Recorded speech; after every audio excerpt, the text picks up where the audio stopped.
শিবাঙ্গনা। দৈনিক ড্রিবলে আপনাদের স্বাগত। শুরু করছি আজকের পর্ব। প্রথমেই দেখে নেব আজকের হেডলাইন্স ফুটবল এক নজরে।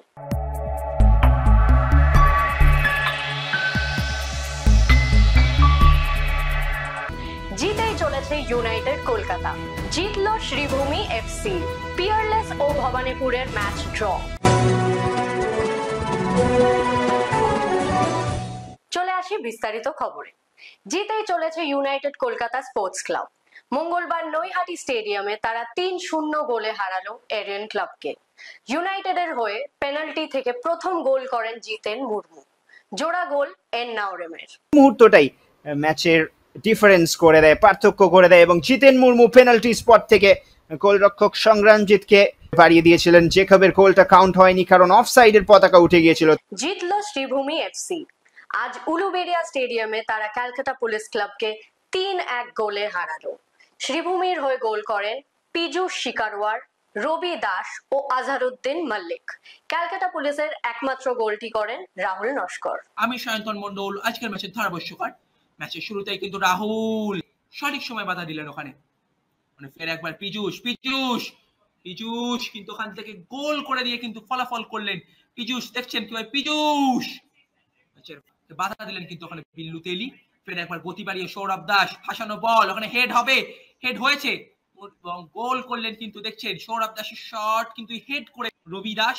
আজহারউদ্দিন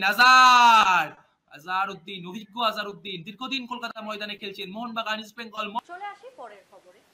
ড্র করলো পিয়ারলেস এসসি ও ভবানীপুর ক্লাব।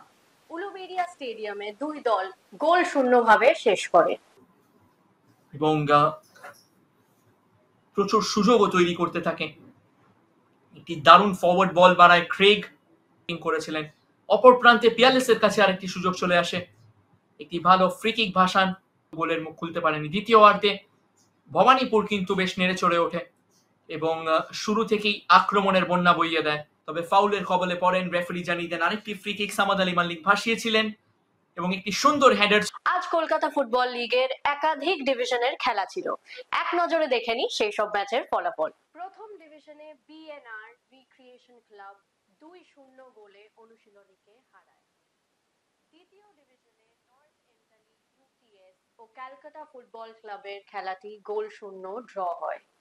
দুর্গাচক মিলন সংঘ ও শ্যামবাজার ইউনাইটেডের খেলাটি 2-2 গোলে ড্র হয়। সোনারপুর ওয়াইএমএসএ 3-1 গোলে দ্য মুসলিম ইনস্টিটিউটকে হারায়। জ্যোতির্ময় এসি জোড়াবাগান ক্লাবকে 1-0 গোলে হারায়। রাজস্থান ক্লাব 2-1 গোলে চাঁদনি স্পোর্টিং ক্লাবকে হারায়। তৃতীয় ডিভিশনে কুমারটুলি ইনস্টিটিউট 5-0 গোলে গোয়ান অ্যাসোসিয়েশন অফ বেঙ্গলকে হারায়। পেয়ারা বাগান ফুটবল কোচিং সেন্টার 4-0 গোলে ক্রিয়ার এসসি কে হারায়। বাটা এসসি ও বালি প্রতিভা ক্লাবের খেলাটি 2-2 গোলে ড্র হয়। গড়লগাছা এসসি ও বরানগর শিবশঙ্কর এসসির খেলাটি পরিত্যক্ত হয়। আরিয়াদহ এসসি 2-0 গোলে হারালো রাখি সংঘকে। আগামীকালের খেলা premier division. Barrackpore stadium police AC বনাম বেহালা এসএস স্পোর্টিং ক্লাব। চুচুড়া ইস্টার্ন গ্রাউন্ড মেজারার্স ক্লাব বনাম Kalighat sports lovers association. Naihati stadium Mamoni group Pathachakra বনাম ক্যালকাটা কাস্টমস ক্লাব। একটা ছোট্ট বিরতি নিচ্ছি, ফিরে আসছি কিছুক্ষণের মধ্যেই।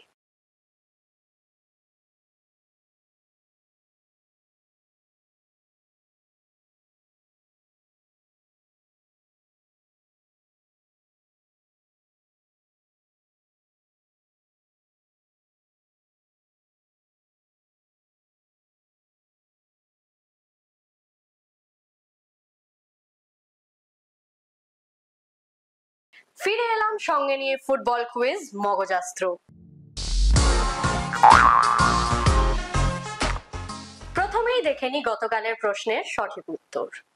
গতকালের প্রশ্নের সঠিক উত্তর হলো 1951 সালে ইস্ট বেঙ্গল প্রথমবার ডুরান্ড কাপ চ্যাম্পিয়ন হয়েছিল। এই প্রশ্নের উত্তর দিয়েছেন ফেসবুক পেজে পঞ্চানন দত্ত। আপনাকে অনেক অনেক ধন্যবাদ। চলে আসি আজকের প্রশ্নে। চলছে ডুরান্ড কাপের খেলা। আমাদের আজকের প্রশ্ন সেই ডুরান্ড কাপকে নিয়েই।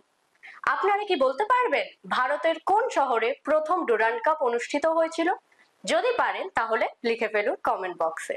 আজকের ভিডিওটি যদি আপনাদের ভালো লেগে থাকে তাহলে অনেক অনেক শেয়ার করুন এবং আমাদের ফেসবুক পেজটিকে ফলো করুন। ফুটবলের আরো অনেক খবরাখবর জানতে আমাদের ইউটিউব চ্যানেলকে সাবস্ক্রাইব করুন এবং বেল আইকনটি প্রেস করুন। আজ এই পর্যন্তই, দেখা হচ্ছে আগামীকাল। শুভরাত্রি।